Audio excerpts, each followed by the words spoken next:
listening to The Betmaker Show. This is the NFL post-draft NFC South team season betting odds preview for Monday, April 29th, 2019. And now, live from Las Vegas, the host of The Betmaker Show, Brian Blessing. As always, folks, glad to be with you here on the Betmaker.com Sportsbook Report. From Las Vegas, I'm Brian Blessing, and we are focused on the NFC South today. And as always, we've got two of the very best, the head NFL odds maker at bookmaker.eu. Jack's going to check in. And we'll hear from our pal Bruce Marshall from the Gold Sheet. And we've got you covered on both sides of the counter, focused on the NFC South. No time to waste. Let's bring Jack in from bookmaker.eu.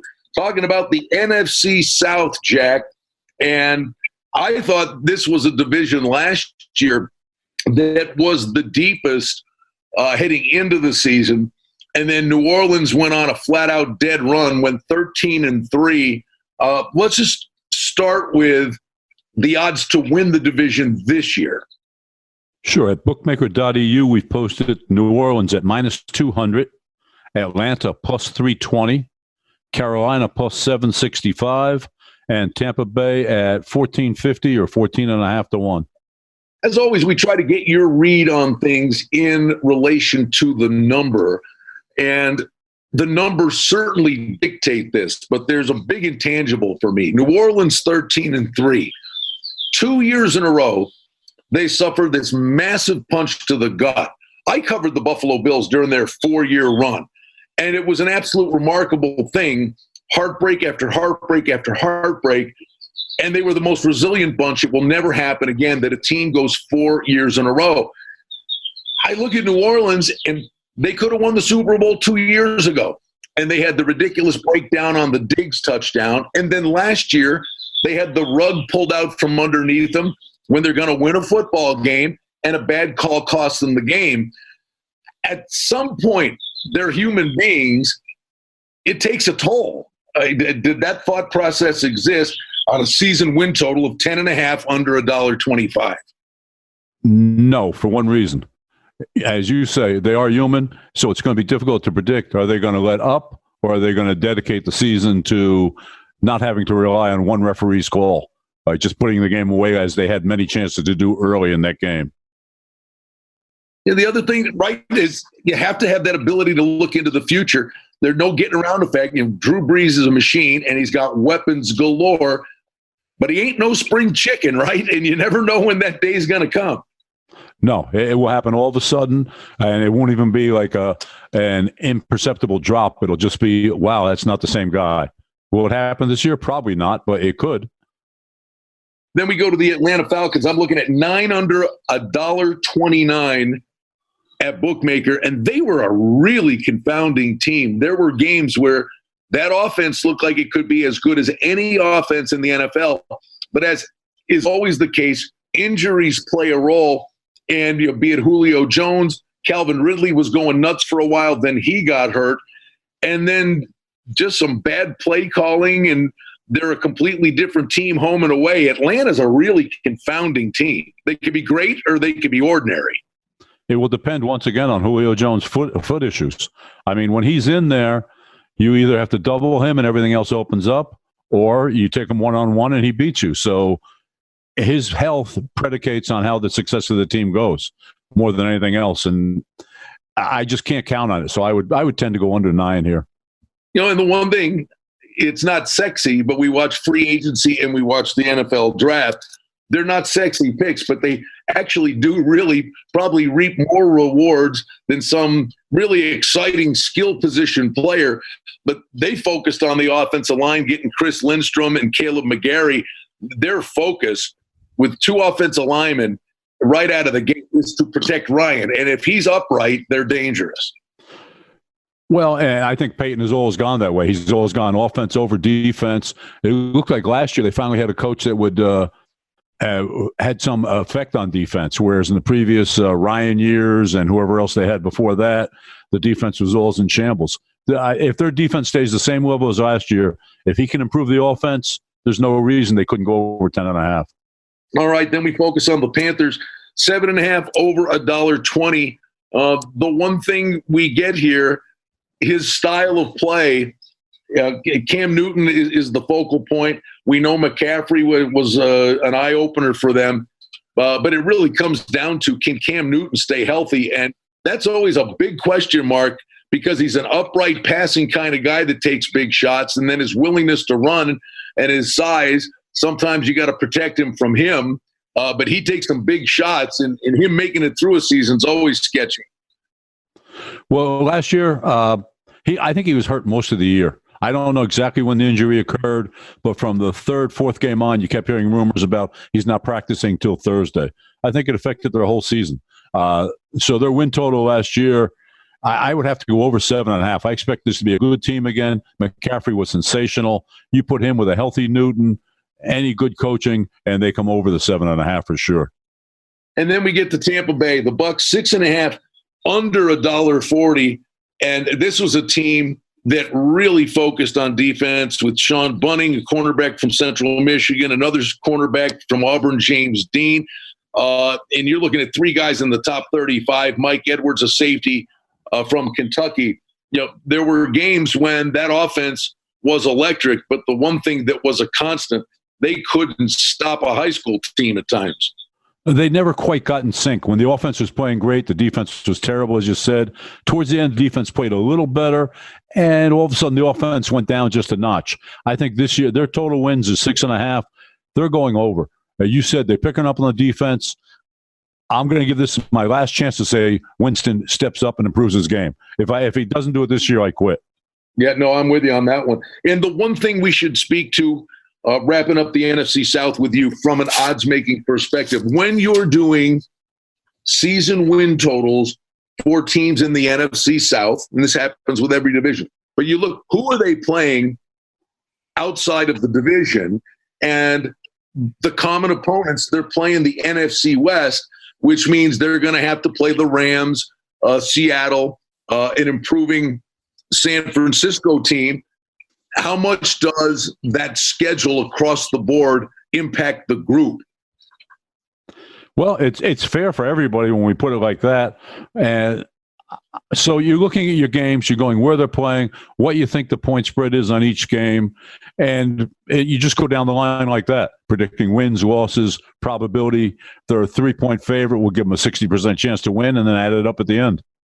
There you go. And so the common opponents are there, but you nailed it. I mean, hey, if you get the Rams at home as opposed to playing the Rams on the road, that's a world of difference. About more than a world.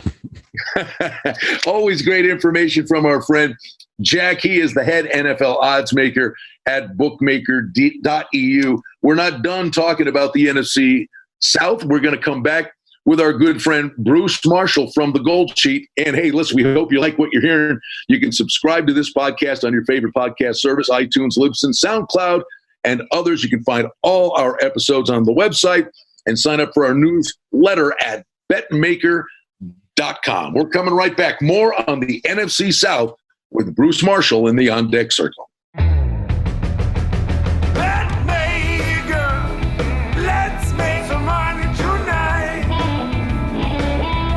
For outstanding information and special offerings and promotions, we invite you and encourage you to sign up for our newsletter today simply by going to the website at betmaker.com. Soldiering on with our preview of the NFC South right here at the Betmaker.com Sportsbook Report. Brian Blessing in Las Vegas, and thrilled to have Bruce Marshall, fountain of information from the Gold Sheet, joining us. And Bruce, as we dive right in, let's just start with New Orleans at 10.5 under $1.25. And this is a question I posed to our friend Jack, the head odds maker at bookmaker.eu. The Saints, 13-3 last year, and a wonderful run. But I wonder if back-to-back years with the Diggs touchdown, the rugs pulled out from underneath them, then the pass interference call against the Rams, and the rugs pulled out from underneath them. At what point does that have a residual effect? Could it be this year? It could, Brian. You can't get more gut-wrenching than the way the Saints have gone out the last 2 years in the playoffs. Both years, I mean, they thought they might be able to go the whole way. I really thought last year they would have beaten the Patriots. That's just my gut feeling. So, I mean, that really was a punch to the gut. So we'll just see. But they did show some resilience last season. I think they have been helped, though, the last 2 years by some erosion elsewhere in the NFC South. But Carolina and Atlanta had both been to Super Bowls in recent years and both slipped considerably. Tampa Bay's had trouble gaining traction. So it's kind of helped. The division has collapsed around the Saints. But I think it's a very fair point you bring up there. And the fact Drew Brees is another year older. He certainly didn't slow down, and he's still posting near record-breaking numbers. And this Saints offense was one of the best in NFL history, at least through the first half of last season. But that's a very fair question you bring up, and you have to wonder at some point if it's just the weight of these disappointments might just slow down the Saints too much. We'll see. And the funny thing is, I mean, you look at him, Bruce, I mean, weapons galore. To me, it is the question. It's what's going on between the ears with this team, and if that resiliency is still there. And again, and you alluded to it, we mentioned it to Jack as well. Breeze is amazing. There's going to come a day Father Time kicks in. Yes, and you're thinking, I think the window in New Orleans, they still think it's open this season and maybe next. I mean, beyond that with Breeze, even he's not sure about committing too much further, and he's getting to 40 years old now. So, I mean, this is going to be an issue. If there is something to worry about offensively, and not that we should worry too much about a team that scored as much as the Saints last year, do they have enough targets for Breeze down the stretch last season? It seemed like it was a lot of Michael Thomas and Alvin Kamara out of the backfield. Mark Ingram, by the way, has moved on to Baltimore, and we'll get to the Ravens in a little bit. But so there's a little question maybe on offense if they're going to have quite the same pop they had last year. And they did slow down late in the season a year ago. So we'll see how this works for the Saints. I still think they're the favorite in the division. The defense has picked up the last 2 years and certainly improved from where it was in the middle part of the decade. So I think they're still the team to beat and likely to get over that 10.5 wins. The one thing I would say, and not to belabor the point here with the Saints, but in relation to, I hate the word value. There's no value in ripping up a losing ticket. But 10.5 under a quarter, you're giving me a plus price for them to get 11 wins. They had 13 last year. And on paper, it looks amazing. And the thing that even is pointing me further in the direction of saying I like it over the total, you use the word erosion for the rest of the division. I can see 11 wins at a plus price. I think that's pretty good value. And when we look at these numbers, here, well before the preseason begins, you try to seek some value like that.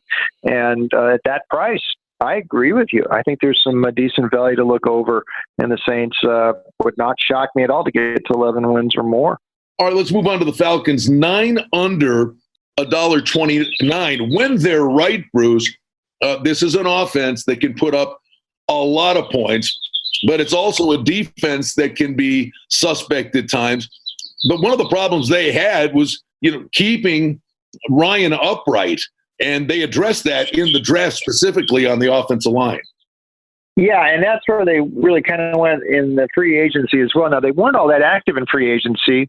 The additions were modest, but they're mostly limited to the offensive line. They picked up a couple of more pieces there, and then they picked up a couple of more pieces, early in the draft in McGarry and Lidstrom. So we'll see what goes there. I don't, they're not sure McGarry's going to be really ready to start right away there. And out of the tackle spot, so we'll see how that works. But they have made upgrades on the offensive line. The bigger question about the Saints, I can sort of see the optimism there, though I think that's a bit aggressively priced at 9. They're going to have to improve to get over that. They're going to have to win 3 more than last year. They needed to win their last 3 games just to get to 7 last year. They may have saved Dan Quinn's job. Now, Quinn has changed his coordinators this year.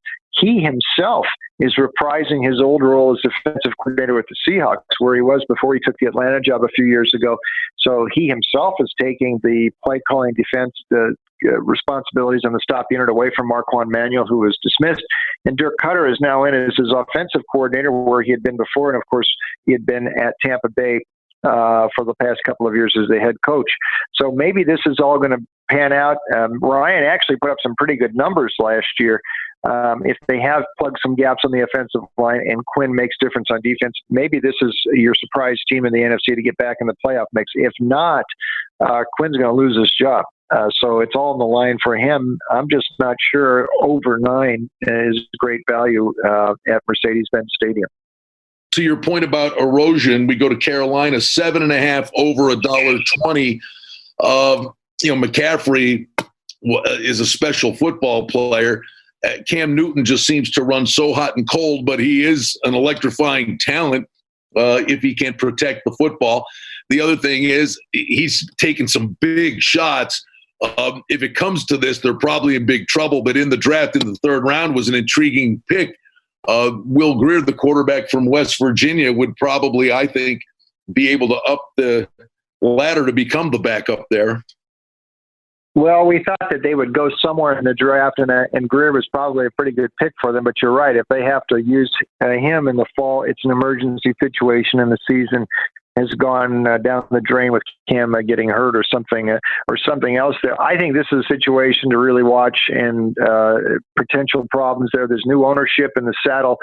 The thought is in Charlotte that Ron Rivera doesn't have as much rope as he had when Jerry Richardson was calling the shots.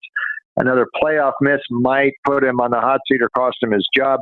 The question there, more than anything else, is to get Cam back near 100%, like you mentioned. I mean, Cam is certainly the X factor there if he's healthy, but he hasn't been the last couple of years, and certainly not last year. They had to shut him down late with that recurring shoulder injury. We'll see. I think it all depends upon Cam getting back to his old form, and I'm not sure that's a guarantee. These guys are kind of like thoroughbreds, Brian. I mean, once they start getting hurt, I mean, it's hard to get fully healthy again. And if they have to go to Greer, I'm not sure that's a good thing. I'm looking under with Carolina. I think this is a slippery slope Rivera's on, and if he doesn't make it to the playoffs, they might be looking at a coaching change there. All right, we move on to Tampa Bay, and they are an intriguing team to me, Bruce. Last year was a mess where they were another team that got snookered by Ryan Fitzpatrick having 3 good games to the point, and then you get Jameis Winston, who at some point has just got to mature and not be a problem off the field. But there are games when you look and they're electric, and I think it really comes down to Bruce Arians coming in here. That was just a mess down there. I think there's real value on Tampa Bay going over 6.5, and I'm basing it all on the guy with the little cab driver hat. Yeah, and that was a little bit off of, the prescribed path of a lot of these teams looking for the young coaches. Denver and Tampa Bay went different. They went for veterans, and Salty went at that here. And with the Bucs, with Bruce Arians, he's also brought his old defensive coordinator from his Arizona days, Todd Bowles, who was at the Jets the last couple of years, in as his coordinator. So, and getting Devin White from LSU in the first round, that adds the sort of playmakers and that swarming sort of defense that Bowles would like to put on the field, which he did at Arizona when the Cardinals were contending a few years ago. But I think it all comes down to Winston here, and I think that was mainly the impetus for hiring Arians in the first place, was to get a veteran coach who might come in here and salvage Jameis Winston. This is his last year on his rookie contract, and they're going to have to make a decision this year whether to go forward with Winston or not. So there is so much on the line here, and they're going to try to salvage this thing with the coach they think who can do it. My gut feel is I'm not sure if Winston is mature enough to do it. We've seen hints of him in the past, and if he doesn't this year, he won't in Tampa Bay. And that's a pretty big burden to put on this kid when he hasn't shown he can handle it in the past. I don't know. I kind of see where you're coming from with Tampa Bay maybe being a team to watch, but I don't have a lot of faith in Winston, and that for me makes me pretty skeptical, even though I do think Arians is an upgrade on the sideline. We'll see where this goes. And the final overview, obviously, New Orleans is the team to beat out of division. They're going to play the AFC South this year, Bruce. Yes, and the AFC South is a little more interesting now with the Colts having resurrected there with Andrew Luck, and and Jacksonville perhaps poised to bounce back. Houston. So it's not the easiest road to go interconference play. I think, again, we talked about X factors and divisions, and it again comes back to health. I mean, it was Carson Wentz we were talking about the NFC East. I think it's Cam Newton here. If he's not back to his old Cam Newton, I don't think Carolina gets over 500. I think Ron Rivera's job is in jeopardy, and I'm not sure that this division gets any stronger around the Saints, who have benefited from some erosion, like we said, elsewhere in the division. It's still New Orleans' division to lose, and that's how I'm looking at it going into the fall. As always, Bruce Marshall from the Gold Sheet summing it up extremely well, and we're glad you're on board with us. There's your preview of the NFC South. Glad you're on board with us here, Betmaker.com, the Sportsbook Report. Hope you're enjoying the podcast. Want you to subscribe at iTunes, Libsyn, SoundCloud, and others. Find all of our episodes on our website. And, of course, you can sign up for the newsletter right here at Betmaker.com. Brian Blessing in Las Vegas, thanks for joining us. Let's make some money tonight. Well, that's the Betmaker Show for now. We publish multiple times each week. We'd like to thank you for listening, and if you liked what you heard, please take a moment to leave a rating and review, or subscribe to our show feed, or share our show with a friend or two and help us grow the show. We very much appreciate it. Visit us on the web at betmaker.com, and reminder to sign up for the newsletter. Thanks to our engineer, Darren Vandermolen, and producer, Mike Gallivan. The Betmaker Show is a production of Cardinal Marketing Incorporated. Betmaker is a registered trademark. Any rebroadcast, reproduction, or other use of this content without the express written consent of Cardinal Marketing Incorporated is strictly prohibited. The handicapping and sports odds information contained on this podcast is for entertainment purposes only. Please confirm the wagering regulations in your jurisdiction, as they vary from state to state, province to province, and country to country. Using this information to contravene any law or statute is prohibited. The podcast is not associated with, nor is it endorsed by any professional or collegiate league, association, or team. This podcast does not target and is not intended for an audience under the age of 18. If you think that you have a gambling addiction, stop this podcast now and please seek help. Gambling and betting on sports is a form of entertainment and should be about having a good time. But when done excessively, it may negatively affect other areas of a person's life, such as their physical and mental health, school or work performance, finances, and or interpersonal relationships. At Betmaker.com and The Betmaker Show, we're concerned about the addiction that gambling may cause, and for this reason, we encourage everyone to practice responsible gambling, an approach to gambling that helps you ensure that it remains an enjoyable activity. Here are the main principles of responsible gambling. Don't think of gambling as a way to make money. Always gamble with money that you can afford to lose. Set limits and stick to them. Never chase losses. Don't gamble when you're depressed or upset, and create a healthy balance.